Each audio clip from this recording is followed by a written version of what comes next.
Olá, olá, querido amigo, querida amiga, qué bueno estar contigo una vez más para juntos estudiar la palabra del Señor. Y vamos a reflexionar en Eclesiastés capítulo 11 en el proyecto Reavivados por su palabra. Antes quisiera orar contigo. ¿Vamos a orar?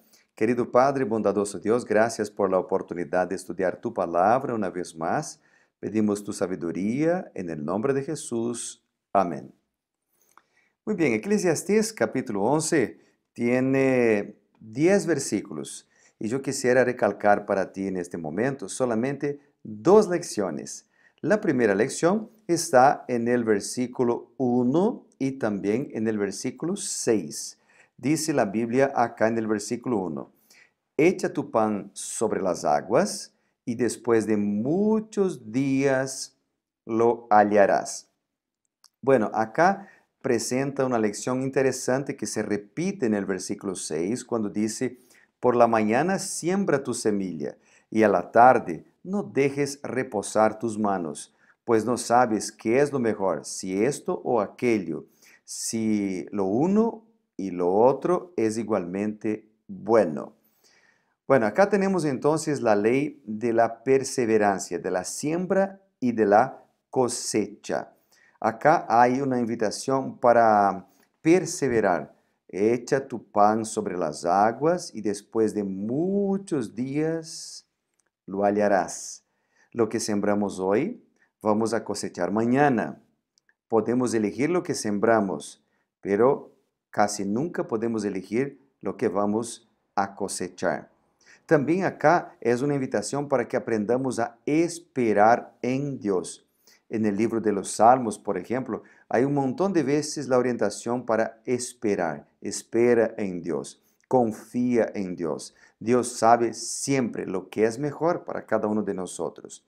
Y la perseverancia es una de las características del pueblo de Dios. Por ejemplo, en Mateo capítulo 24, el versículo 13, dice que aquel que persevere hasta el fin será salvo. Y en Apocalipsis 14 y el versículo 12, por ejemplo, dice que el versículo dice: aquí está la perseverancia de los santos, los que guardan los mandamientos de Dios y la fe de Jesús. Hay tres características del pueblo de Dios en Apocalipsis 14, 12. El pueblo tiene la fe de Jesús, el pueblo guarda los mandamientos y el pueblo es perseverante. Así que esta característica es recalcada acá también. Echa tu pan sobre las aguas. En la área de la salud, lo que sembramos hoy, vamos a cosechar mañana. En la área de la educación, lo que sembramos hoy, vamos a cosechar mañana. En la área del ahorro, hay gente, por ejemplo, que no ahorra nada, gasta todo lo que recibe y hasta más de lo que recibe en su sueldo. Pero si aprendemos a ahorrar, vamos a cosechar bendiciones mañana. También en la área de la predicación del Evangelio. Cuando predicamos la palabra del Señor, no sabemos si la persona que está escuchando aceptará o no a Jesucristo. Es lo que dijo Jesús, por ejemplo, en San Mateo capítulo 13, los versículos 1 hasta el versículo 23. Por ejemplo, ahí Jesús habló muchas cosas por parábolas y presentó acá una parábola diciendo: el sembrador salió a sembrar. Mientras sembraba, parte de la semilla cayó junto al camino y vinieron las aves y la comieron. Parte cayó en pedregales, donde no había mucha tierra, y brotó pronto porque no tenía profundidad de la tierra, pero cuando salió el sol se quemó y como no tenía raíz, se secó. Parte de las semillas cayó entre espinos, y los espinos crecieron y la ahogaron. Parte cayó en buena tierra y dio fruto, cual a 100, cual a 60 y cual a 30 por uno. Y entonces el mismo Jesús en San Mateo 13 explica desde el versículo 19. Jesús dijo: cuando aún oye la palabra del reino y no la entiende, viene el malo y arrebata lo que fue sembrado en su corazón. Este, dijo Jesús, es el que fue sembrado junto al camino. El que fue sembrado en pedregales es el que oye la palabra y al momento recibe con gozo, con alegría, pero no tiene raíz. Entonces es de corta duración y al venir la aflicción, la persecución, entonces luego tropieza. El que fue sembrado entre espinos es el que oye la palabra, pero las preocupaciones de este siglo, el engaño de las riquezas, ahogan la palabra y se hace infructuosa. Pero el que fue sembrado en buena tierra es el que oye, el que entiende la palabra y da fruto y produce a 100 y a 60 y a 30 por uno.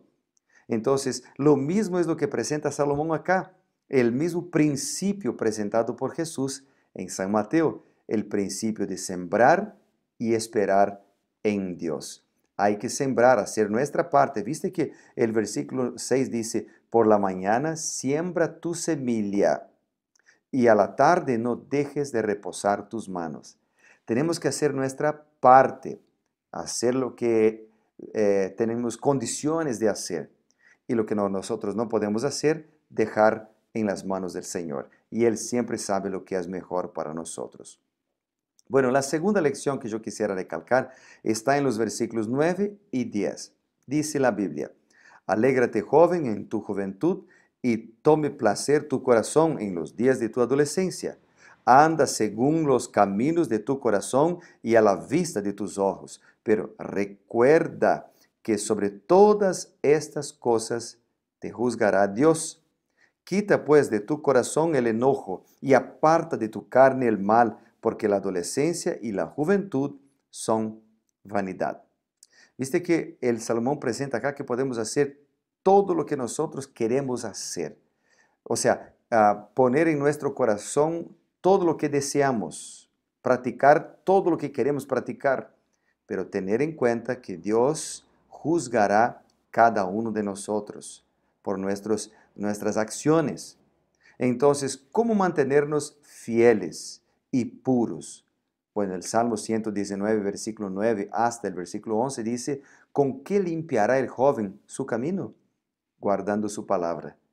Con todo mi corazón te he buscado, dice el salmista. No me dejes desviarte de tus mandamientos. En mi corazón he guardado tus dichos para no pecar contra ti. Cuando guardamos la palabra de Dios en nuestro corazón, somos fortalecidos. La palabra de Dios cambia vidas. La palabra de Dios nos da sabiduría. La palabra de Dios fortalece nuestro deseo de seguir a Jesús. Así que tenemos que tomar tiempo para leer la palabra del Señor. El Salmo 37, versículo 5 dice, encomienda a Jehová tu camino, confía en Él y Él hará lo que nosotros no podemos hacer. Entonces, entrega tu vida en las manos del Señor, porque Él cuidará de ti. Bueno, acá tenemos entonces una declaración. Podemos hacer todo lo que queremos hacer, pero con responsabilidad. Hágalo con responsabilidad. Y si tú haces con responsabilidad todo lo que tienes que hacer, seguramente, querido amigo, Dios cuidará de ti. Así que el capítulo 11 de Eclesiastés en este día nos hace un llamado. El primer llamado para confiar en Dios. Echar el pan sobre las aguas, o sea, hacer nuestra parte, sembrar la palabra del Señor, hacer todo lo que viene a nuestras manos para hacer de la mejor manera posible, pero confiar en Dios, perseverar en Él y alegrarse, pero con responsabilidad. Dios cuidará de ti si tú tienes este deseo en tu corazón. Vamos a orar por esto. Querido Padre, bondadoso Dios, gracias por la oportunidad que tenemos de servirte y de amarte. Entregamos nuestras vidas en tus manos con la seguridad de que tú cuidarás de nosotros. Oramos en el nombre poderoso de Jesucristo. Amén y amén. Que Dios te bendiga muchísimo. Nos vemos mañana para ser una vez más reavivados por su palabra. Chao, chao.